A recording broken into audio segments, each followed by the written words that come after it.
Hey, good morning. My name is Nicholas DeCola. I'm a program manager in our cloud security engineering group. And today we're going to talk about architecting SecOps for success and really dive deep into best practices for deploying Azure Sentinel. So this will be a two-part session. So in part one, we'll cover an overview of what Azure Sentinel is, just to set a baseline. And then we'll do best practices review for the different components of Azure Sentinel. In part two, we will continue the best practices for a couple other areas. And we will also introduce our hackathon winner, and they will demo the environment and solution that they built as part of their Sentinel hackathon submission. So let's start with what is Azure Sentinel. So last year, we released Azure Sentinel, which is a cloud-native SIEM, or security, incident, and event management. And some of the value it brings is that you can stand this up in Azure, which is a cloud environment, and instantly get value into protecting and detecting signals in your environment. Because it's built in the cloud and we built it purely on cloud solutions, it scales to grow and support your needs. So you can start today with 1 gigabyte of data and grow to multi-terabytes of data, or you can bring all the data you currently have in your environment very quickly and scale up as needed. And lastly, we bring the power of the cloud to provide AI and machine learning capabilities to improve your detections and your automation in which you respond to those security incidents. So let's talk about the different pillars inside of a security, incident, and event management system. So first, it starts with collection. The whole point of a SIEM is to collect data signals from many different sources, things like third-party data sources, your other Microsoft sources, other cloud sources, bringing all that data together and giving you visibility on that data, what's coming in, what does that look like in a visual mode of a dashboard. And once you have all of your data in, you can then detect on top of that data. So that starts with analytics. And here you create rules or use some of our built-in rules, which we'll dive into a little farther into the presentation, and write detections on top of your data. So here you might say, if I see some type of brute force attack, I want to create an incident so that I can respond to that. You can also hunt on top of your data. So this is kind of a scenario where you're not really sure if you're looking for a specific detection. And so you can hunt for interesting things that you might turn into detections in your environment. Next, once you have an incident, you can start to investigate that incident and triage that incident. And lastly, move into response of that incident. And we bring a lot of power of automation so that you can respond automatically to your incidents. So let's talk about our first decision point and best practice when designing Azure Sentinel. So Azure Sentinel uses log analytics workspaces underneath of it to store your data. And so our first best practice is to really use one single security workspace in your tenant. And now I say a security workspace is you may have multiple workspaces, some for operations data like performance and metrics of your Azure resources or on-prem resources, but you really want to have that one security workspace to bring in all of your security data. So the advantage of this is it brings a central pane of glass. You can consolidate all your security logs into one place. You can query all of that information very easy, so it allows you to join different data sets together. It's also supported by all of our features in Azure Sentinel. You can apply Azure Log Analytics RBAC to control data access in that workspace. And we also have RBAC for Azure Sentinel, where you can control who can access Azure Sentinel, things like incidents, data connectors. Now, obviously, there's some cons to this decision. You may need an environment where you need to break out data based on some governance standards. So, for example, you may need to have data reside in a specific region due to some compliance standard that you have to maintain. And so a single workspace may not allow that if you deploy that workspace in a US region. Now your European data is coming to the US, and that might be out of compliance with you. Also, because you would deploy that into a single region, there may be some bandwidth costs to send that data across region to a central region. Just something to be aware of. Now, you can also do regional workspaces, right, to support that data governance requirement. So this will help you meet those regulations. Obviously, you won't have any cross-region bandwidth that we discussed on the previous slide. And you can also separate workspaces to add even more data control.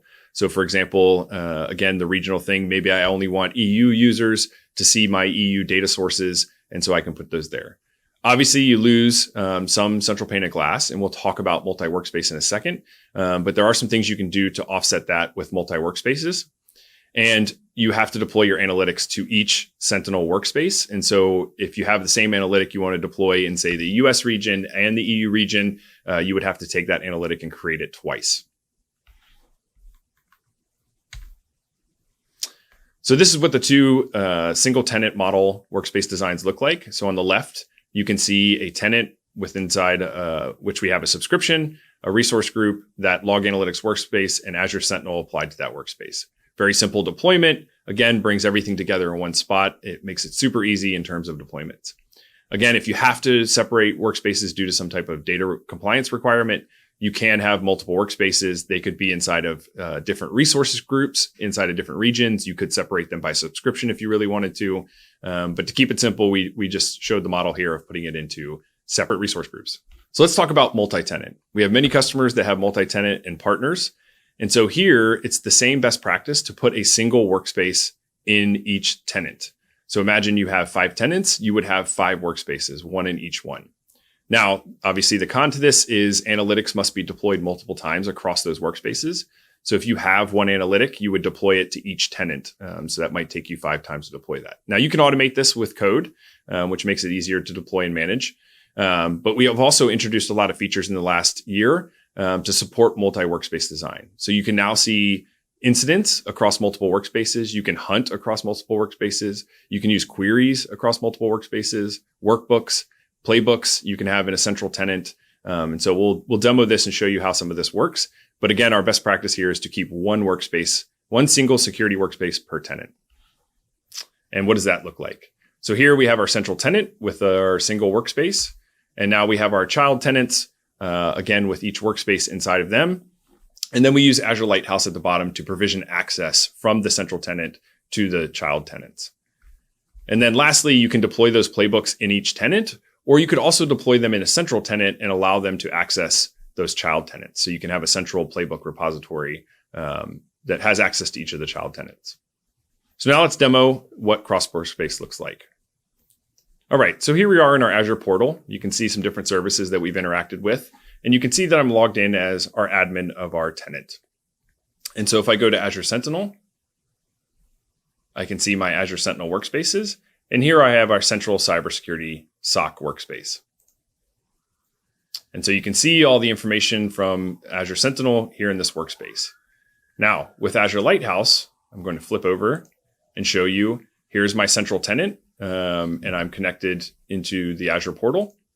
And when I go to Azure Sentinel workspaces, you can see here, I have a few workspaces with Azure Sentinel on them. I can see that they're in different subscriptions. So here's that Azure sponsorship subscription from the other tenant. And I can also see that they're in different directories. So here I can see Contoso.com and our Microsoft directory. So if I want to see incidents across both of these workspaces or multiple workspaces, I can click on multiple workspaces and say multi-workspace view. And here, when I click on that, it takes me right to the incidents pane. And now I can see incidents from each of the workspaces that I selected in that previous blade. And so here, if you scroll to the right a little bit, you can see the directory. You can see all the regular information. You can also see the specific workspace inside of that directory that this incident came from.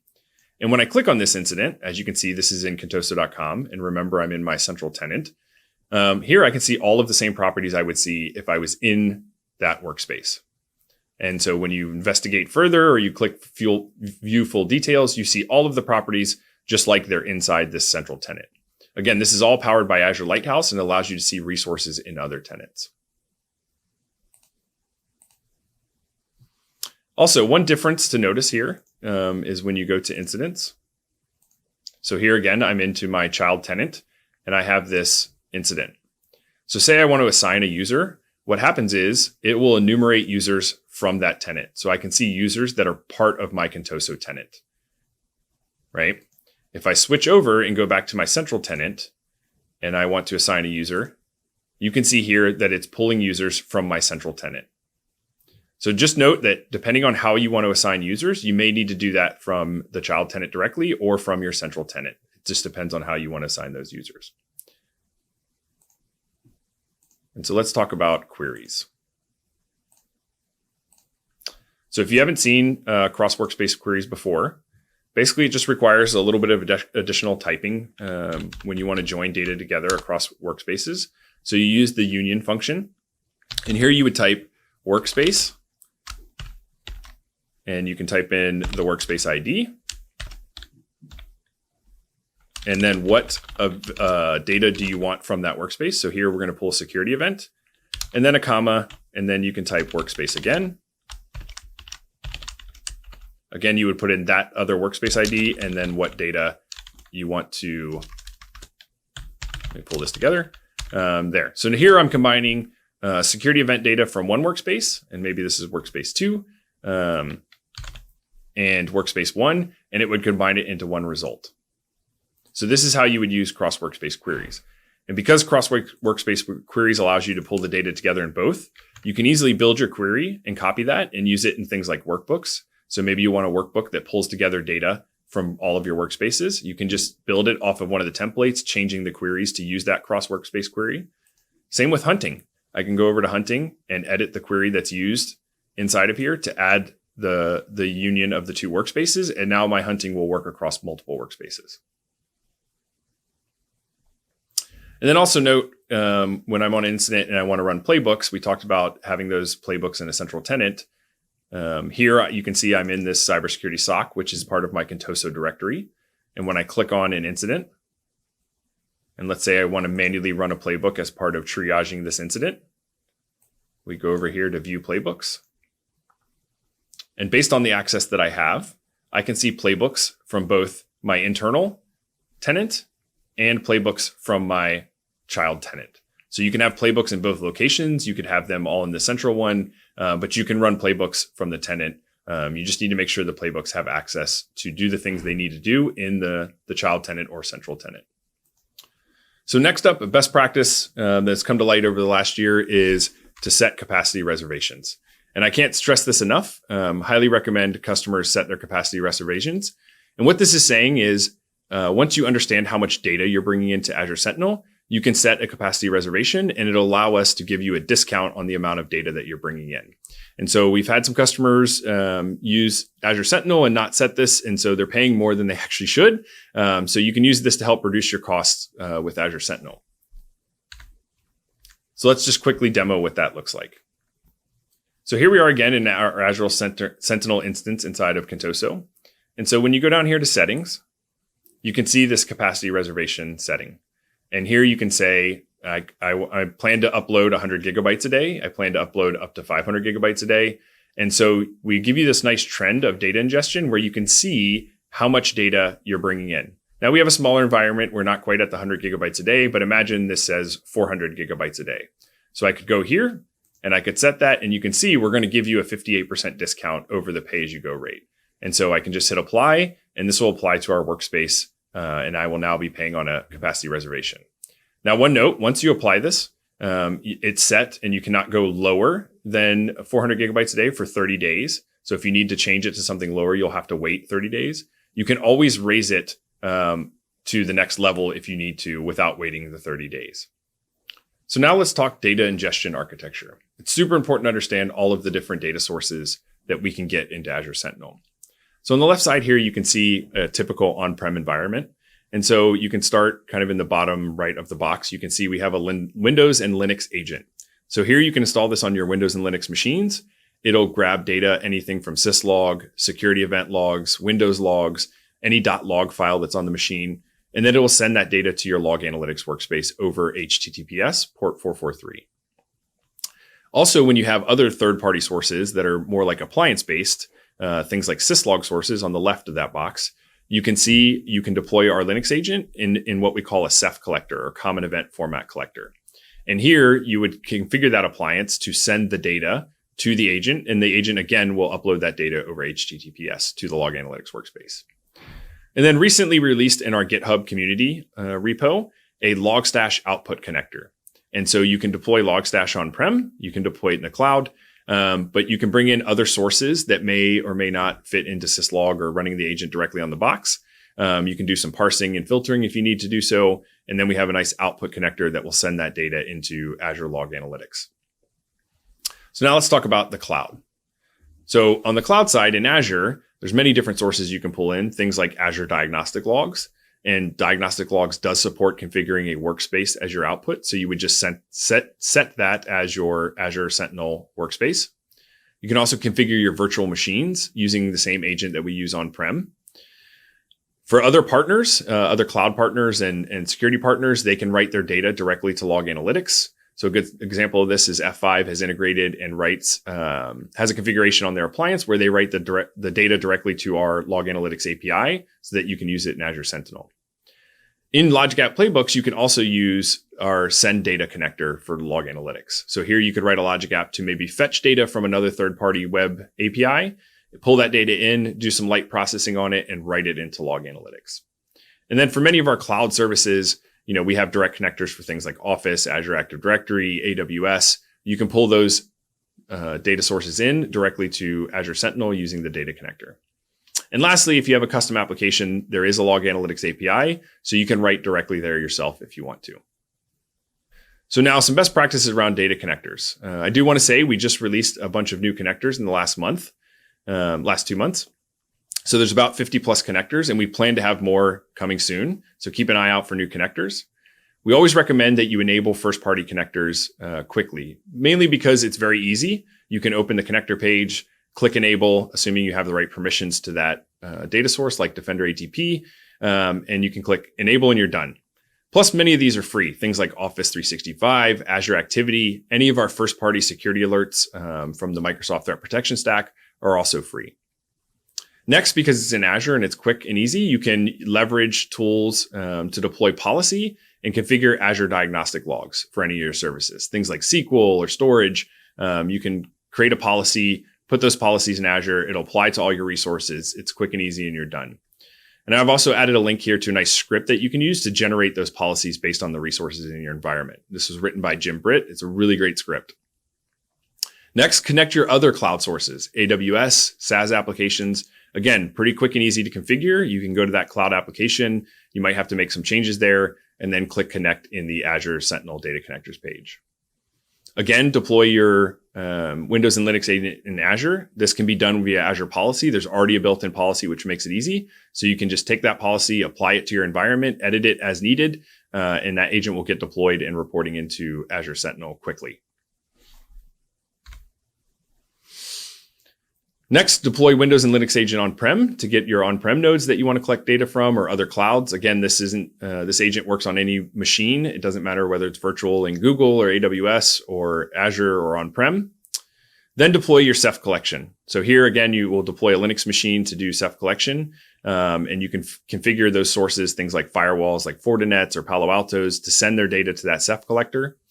And then I've added a link in here. You can actually see a list of configuration where we've linked to the manufacturer's recommendations on how to configure their appliances to send data over syslog Ceph format.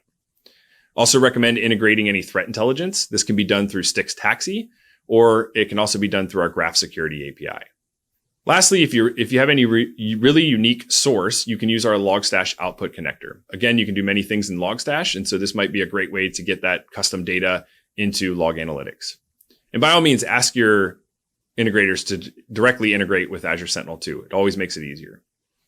And upcoming, we just announced a public preview of the new Azure Monitor agent. This will allow you to do some additional filtering, so keep an eye out on that. There'll be more to do with Azure Sentinel there. And I also just wanted to share, we're looking for feedback on our data connectors.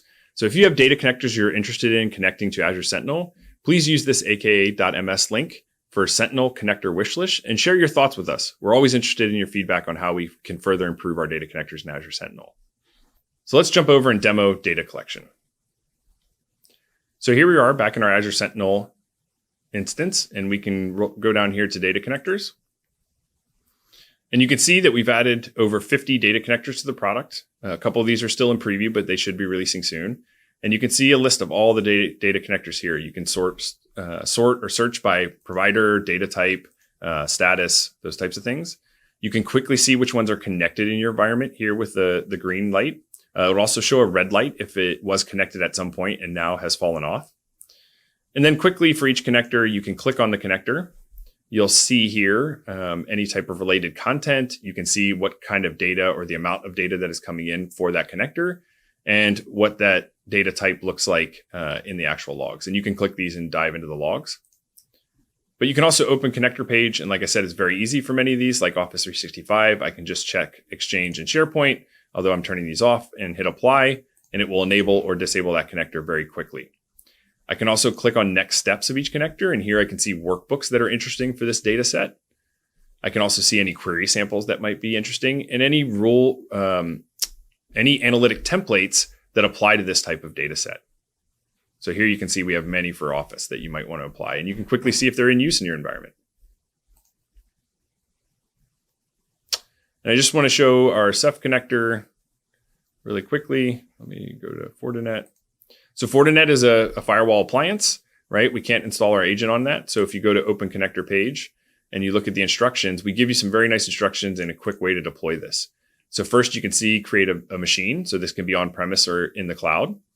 Then you need to install our Ceph collector, and we give you a nice Python script that you can run on that machine that has all the configuration that you need to run. And that machine will be ready to start collecting data. And then we've even gone as far as to show you what settings you need to set on your Fortinet. So here we give you the actual commands you should run to collect syslog and set it into the Ceph format. And lastly, if you're having any issues, we do provide another script that you can run to do some validation. So this will run, make sure the configuration is fine. It'll try sending a couple test submissions in, and you can see if those show up in log analytics to make sure all of your connectivity is working the way it's supposed to. Also, I just want to show here, you can leverage our community page. So if you go to community in the menu list and scroll down, you can see, go to the Azure Sentinel community.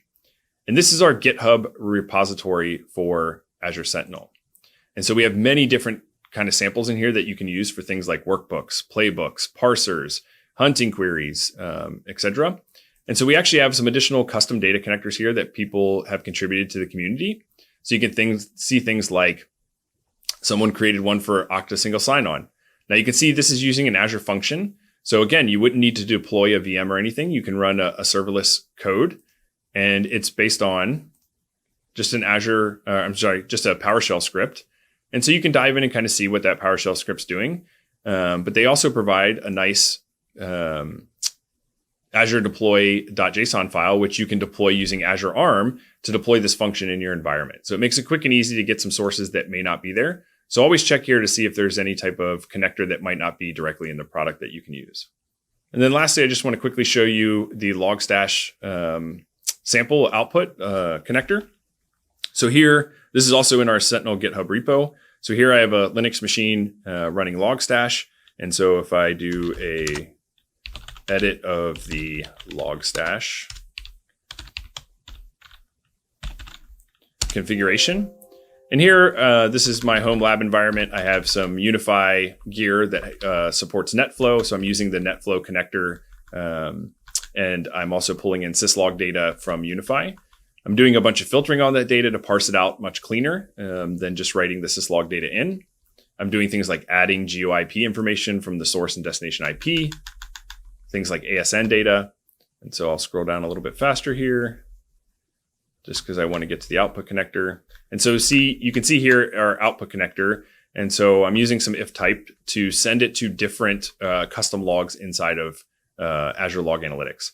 So here you can see the connector name is Microsoft-Logstash-output-Azure-Log Analytics. You provide your workspace ID and your workspace key, and then the custom log table name that you want to use. Now you could send all of this to one custom table name, but you can also break it out. As you can see, I've done here, I've sent DNS to one specific table, NetFlow to a different table, and my Unify syslog to a dedicated table. So I have different tables for the different data. And then one other thing, just so you can kind of see what the output looks like. If you tail the log for Logstash,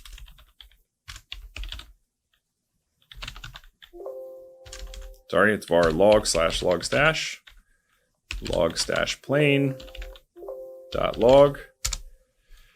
And here you can see with our log analytics output, we actually do write some data into the log. And so you can see logs were successfully uploaded. You can see we're changing our buffer size. So you can just kind of use this as a nice way to make sure that the data is being written into log analytics.